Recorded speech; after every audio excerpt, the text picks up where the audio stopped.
Hey there friends, Dave Paulides, CanAm Missing Project, a copyrighted edition for our video channel. And in the studio with Huck. She's doing good. She's taking a little nap. She's all happy because you're happy and we're here. And people who don't know, she's a Great Pyrenees. She's about 95 pounds. She's a female and she's doing really good. She loves the cold weather more than I could ever explain. So, episode number 12. Can you believe we got here? It seems like we just started. Episode 12, Missing Truckers. This is a case that I bet I got 50 emails about from a variety of sources. And I appreciate each one of those emails. But actually, I was on this from day one. And I don't like to jump onto a case right when it happens because there's too many variables. A trucker maybe ran away with another wife, another girlfriend, another boyfriend. Maybe it was a murder, maybe it was a homicide. There's a lot of things that play out that first 2 or 3 weeks. And I wanted to save this one until we got all of the facts in and we understood what was happening. Some of the things about the truckers that I found fascinating is many of the cases are just like other missing persons cases. Canines come in, can't pick up a scent. There's no scent trail. Missing clothing. No answers. Found in bodies of water. Just like missing 411, a sobering coincidence. So this line of disappearances has me greatly intrigued. But this case involving today that we're talking about involves a man named David Schultz. Yeah, that's German. 53 years old. He went missing November 21st, 2023.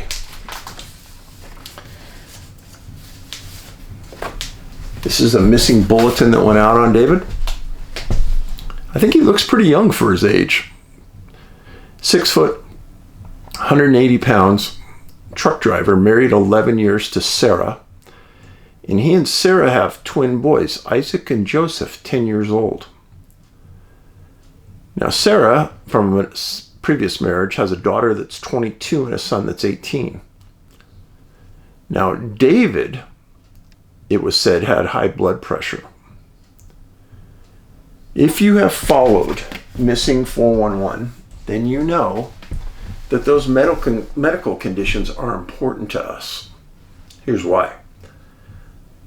Seems like an abnormal number of the people who go missing have some type of medical condition that isn't obvious. You know, missing a limb or open wound, things like that. No, these are things you just wouldn't know about unless the family said something. And Sarah said this. Now David, on this day, was anxious to get back because they had their stepdaughter, his stepdaughter, coming back from Florida to visit with their grandson. David owned his own truck and in fact had bought a second truck, and he rented the trailer that he pulled. He recently bought a secondhand truck and was having it fixed up and was excited because it was about done. The only thing they had left to do was to put on a new headlight. Sarah described David as a workaholic. He worked all the time, trying to make a good living for his family. He was described as super dependable. He had no enemies. He was very, very steady. And Sarah said that he could outrun most younger men.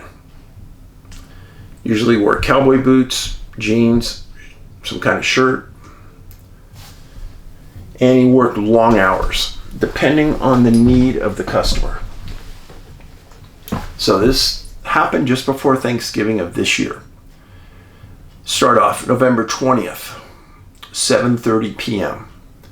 David had been home for about a half an hour, was getting cleaned up, and Sarah knew he had to leave to go make a pickup. So he cleaned up, got something quick to eat, kissed the kids goodbye, kissed Sarah goodbye, and got into his rig and was headed off to pick up baby pigs.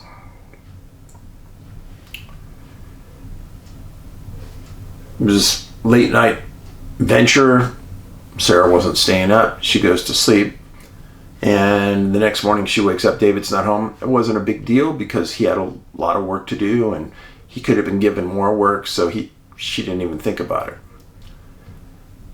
But around noontime, David's employer comes to his house, knocks on the door, and Sarah's there and says, "Hey, have you talked to David?" "No." "Do you know where he is?" "No." "Well, he was supposed to deliver these baby hogs and he never made the delivery.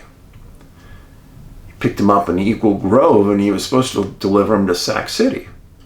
She goes, "Yeah, I knew that, but no, we haven't talked."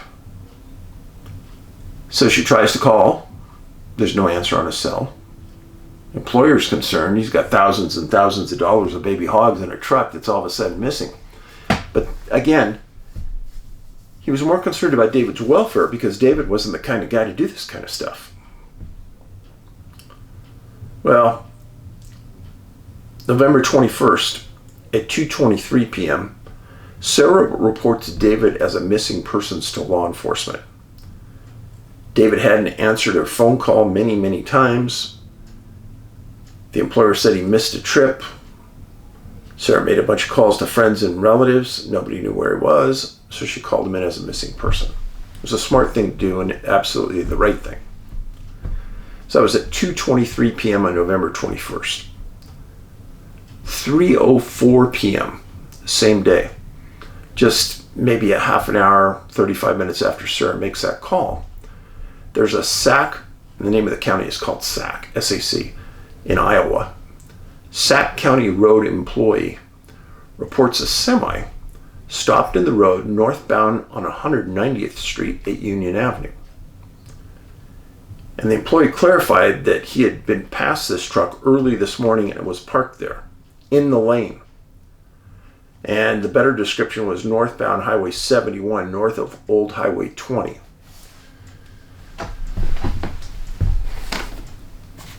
So, this is another bulletin that was put out by the Sac County Sheriff's on David. Again, super reliable, non-drug user, never used drugs, hardly ever drank, was a workaholic. And what are workaholics that are truck drivers? He was a rare type. He was very thin. So, the Sac County reports this to law enforcement. So the Lakeview Police Department respond out to check on the truck. And the truck's found just as reported, but nobody's there. So the Lakeview Police Department calls Sac County Sheriffs, and they come out, and now we have like 3 or 4 deputies and a police officer out there. They're searching around. They run the truck, and they found out that David's been reported missing by Sarah. Well, the Sac County Sheriffs, while they are there, they find the key to the truck in the ignition. The lights to the truck were off, and the engine was off. All the baby hogs are still in the back. The cell phone is in the holder in the front of the truck. David's wallet is in the dashboard on the dash. And they looked in the dashboard, his ID was there, and $2,000 in cash was in the wallet. Now Sarah said, man, that's not a big deal. That's normal for David because he didn't use credit cards. He paid for all of his gas and fees and everything using cash. So he always carried a lot. And they also stated that the truck was unlocked. So imagine coming across the scene as your law enforcement. There's nothing around you but cornfields. And this truck stopped in the lane. First thought is, he's got to be out there somewhere. But why would he be out there? So they call for a canine unit. Canine gets there and travels across the road, across the other lane. So this truck is facing northbound. The dog crosses the southbound lane and goes into a ditch near the cornfield. And down in there, it stops at a coat. It's David's coat. They call Sarah, and Sarah confirms, yeah, it's my husband's coat. Well, inside the coat, they find a pocket knife, a small towel, and his phone charger. Pretty standard. So far, it's pretty weird. It's down in the ditch. But if you're law enforcement, keep going.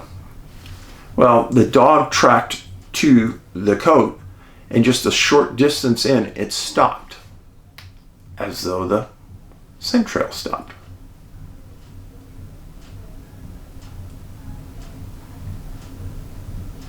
Law enforcement called for more searchers. And into the night, they searched for David in those fields with the canine. And they also called out for the next day a plane with FLIR, forward-looking infrared radar. The following day, Sac County, Lakeview, a couple other sheriff's departments committed 150 searchers to go out and search the fields in a grid pattern. And they did. And, as you'd expect, they found nothing. Now this time, think about Sarah and her boys. Isaac and Joseph, 10 years old. Where's Dad? Imagine how important Dad is to those boys. How important he is to Sarah. So supporter of the family. Well, law enforcement, it's a small department, rural Iowa, and a group called the United Cajun Navy jumps on board to help. Quite an organization. They said that they would help them search anywhere they want. Truckers got to stay together. They had a lot of truckers that were friends. They said that this was an important task, and they would help. So on the weekend of the November 25th and November 26th, they brought in 150 searchers that scoured that area looking for David. After that weekend, the police were mystified. They had no leads. They had no suspects. They had no reason for David to run away. Finances were solid. He had no enemies. Ultra reliable. It's leaving the police scratching their head. What are we doing? Where did he go? Now, I want to give you a timeline of events. And it's a pretty good one. Now, why do you do a timeline? Well, what you're trying to do is you're trying to find cameras that might have picked up the vehicle moving from place to place. Was there anybody in the truck? Did David have an argument with somebody somewhere? Was somebody tailing the truck? Were there any witnesses? Did he stop somewhere? Etc. We're going to go through that. So November 20th, 7:30 at night, he leaves his Wall Lake home, Wall Lake, Iowa. At 10:50 that night, he's seen on video driving his truck up to pick up the baby pigs at Eagle Grove, Iowa. Now here's the good, interesting part to me. So he's leaving at 10:50. A video at 11:15 that night picks up David stopped at a truck stop east of Fort Dodge on Highway 20. So I'll show you what. This is kind of the map. So David picks up the pigs here. He drives south on 17, then goes west on Highway 20. And he's last seen at this truck stop right here at mile marker 126, kind of southeast of Fort Dodge. Now, all of this out here, folks, very rural, not a lot of communities, no big cities. This is out in the sticks. So that video confirmed that David stopped at the truck stop for 16 minutes. Now, no DOT cameras caught him immediately after leaving the truck stop. But they had the cell phone, remember? So this is what you have to do as part of the investigation. You have to get a search warrant for the phone data off the phone. Phone companies just won't give it to you. So they got a judge to sign a search warrant. And the timeline stays intact per the cell phone data. But then it shows the cell phone at 12:18 a.m. arriving at an area where they found the truck.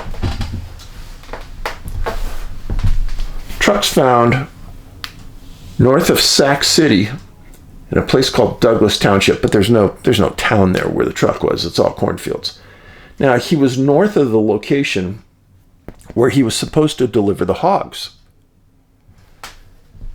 Now, David knew this area the way you know your own neighborhood.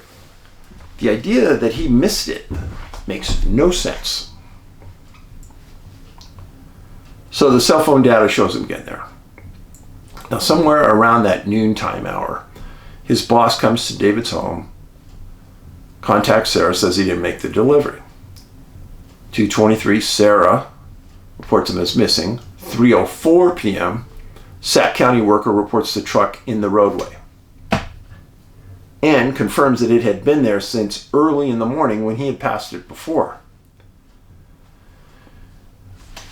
Later that afternoon, police call Sarah on David's phone, report the truck is found, and Sarah drove out to the scene to just see it. Canine arrives, finds the coat, and the sheriff stays out that night with the canine and other searchers trying to find David. Well, there was a lot of talk at about this time that maybe David had some kind of medical emergency. Okay, maybe he had a stroke, he has high blood pressure, possible. But I think the canine would have kept going, especially in that fertile ground of a farm where there's nobody else walking around out there. Should have picked up the scent, even in high winds, because of the protection of the corn. Well, the following day on the 22nd, the police and sheriff gave it a big push, brought out a plane with FLIR and did a bunch of ground pounders and found nothing. A couple more days go by, the 25th and the 26th, the United Cajun Navy performs their massive search. Now here's something interesting. This tells you they're doing good searching. While they're searching, they come across a vehicle out in the middle of nowhere. And inside is a man, inside the car is a man who's deceased. One gunshot wound, dead. He'd been reported missing since October. Now, when I start to think one gunshot wound in a car in the middle of nowhere, I tend to think suicide. But the articles didn't say, and they said that the investigation was continuing, so I don't know what happened, but missing since October, so nobody believed that this was related to the disappearance.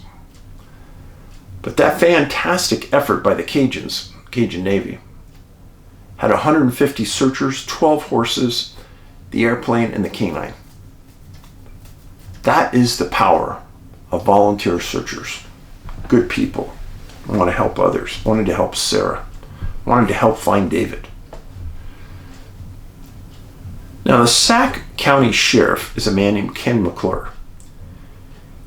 He stated within just the last week that the area around David's truck had been searched at least 3 different times. You and I and thousands of others all know that really means nothing. He could still be there. And I'm not trying to disparage the searchers. As you and I know, he might not have been there when they were searching. Let's talk about the investigation that the sheriff and the Iowa Bureau of Investigation that is now assisting them on the case. Sac County confirmed that nobody named David Schultz crossed into Canada north of the location where he disappeared in the days following his disappearance. Part of the investigative process called Border Patrol. Hey, you have anybody cross up there named David Schultz? No? Okay. But then this is fascinating. They did confirm that there was a man named David Schultz that in the days after the disappearance flew from Minneapolis to Phoenix. So what they did is they got all of his identifiers and they searched, and it was a different David Schultz. But now if you're a follower of Missing 411, remember I've told you before that when somebody goes missing, it's weird to find other people with the same name in the same general area. It's very strange. Very strange. But they confirmed that was not this David Schultz. Cell phone data that they went through confirmed nothing suspicious, no weird phone calls, no new people that he called, no girlfriend, etc. He's just a hard-working guy. Cameras confirmed, per the sheriff, that David was the lone person in the truck prior to the truck stopping. And he said that they had cameras, but he didn't say where, that saw him and identified him in the cab of the truck alone. That's important. Why is it important? Well, obviously, was the truck hijacked? Was he being abducted, etc.? Now, Sarah spoke to 2 psychics. I'm not a big fan of psychics. They've never helped me, ever, find anybody. And many of them they'll say they're going to help you, but then they lose interest quickly and they're on to something else. Just my experience, folks. I know some people believe in them, and that's fine. And would I go to one? Of course I would. So, psychic number 1. She told Sarah that David was alive, sitting in the corner of a room somewhere. That's all that was said in the article, but was he handcuffed? Did he have rope tied behind him? Was he conscious, unconscious? Where's the room? Psychic number 2 says that David was hit in the back of the head and placed into a fast-moving body of water. Out where this happened, nothing out there fits that. Is it possible? Of course it's possible. But out where this happened, no big raging water rivers out there. I looked on a map and there are some small bodies of water that the searchers said they did search, and I think 1 or 2 asked them to empty the small lakes, and I think they did. So let's go over some of the profile points here. First of all, he's German. He's a truck driver. He has high blood pressure. No scent trail. He's missing clothing.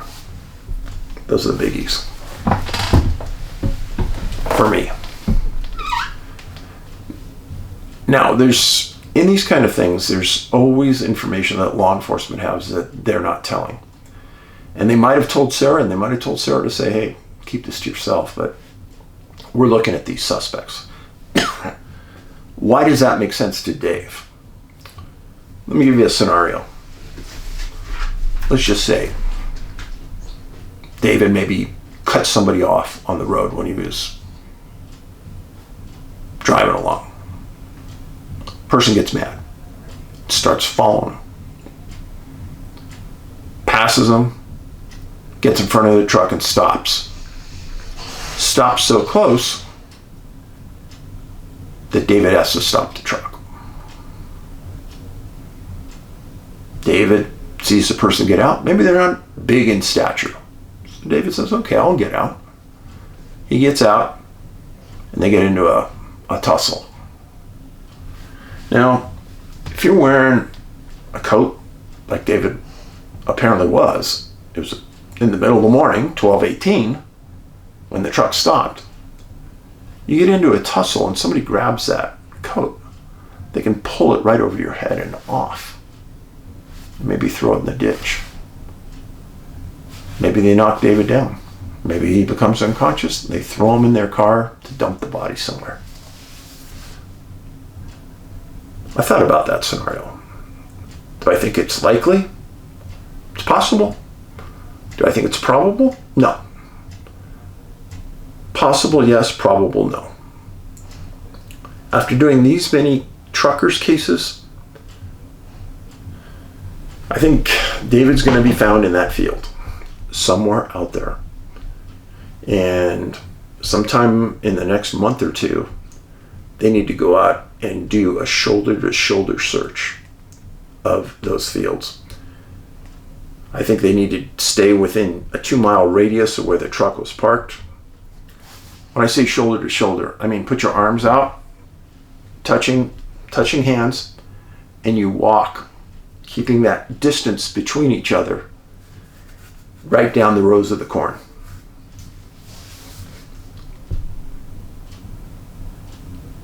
It's very rare in the truckers' cases that a trucker isn't found. It's possible. Rare. Now, there's been other cases in Iowa of missing truckers. That's how strange this gets. There aren't a lot of states where there's multiple missing truckers like there is in Iowa. Strange. Now, a lot of you have asked, well, Dave, does maybe the load have anything to do with the disappearance? He's carrying pigs. There's a lot about a pig that interests me. I know you guys go, oh, this Paulides is weird. Except, you know that pig parts are used in operations? Did you know that? Valves, things about the pig that work real well in humans. Now, I'm not saying that that's anything having to do with David being gone. I'm just saying it's one of those strange things that I thought about when I heard about it. Now, these were baby pigs, not big hogs. They never said how many pigs were in the truck. But David owned the truck and rented the trailer. Now, there's a good chance this video is going to get out to Iowa. And the people out there are going to go, oh man, what kind of whack job is this guy saying all this stuff? You need to watch all 12 parts of our Missing Truckers series. I have no idea what happened here. None. But we study history for a lesson. Police officers study past cases for a lesson. A lesson in understanding what possibly could happen. In this instance, you got to keep all options open. I don't know Sac County, Iowa. I don't know what the crime rate's like. I don't know if they have cartel members out there. I don't know if they've had attacks on people.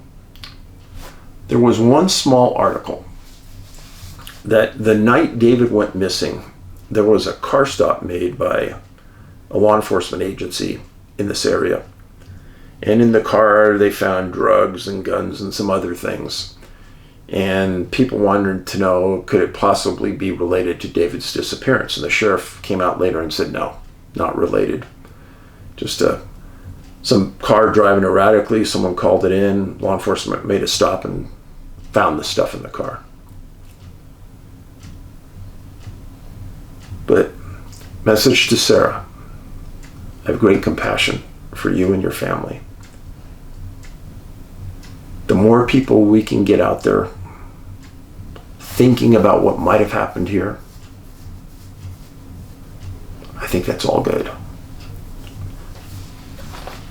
Now, Sarah Schultz is on Facebook. Be respectful. Be very respectful of her and her family. And they're going through extremely hard times through the holidays, missing a fine man in David. Paulides out.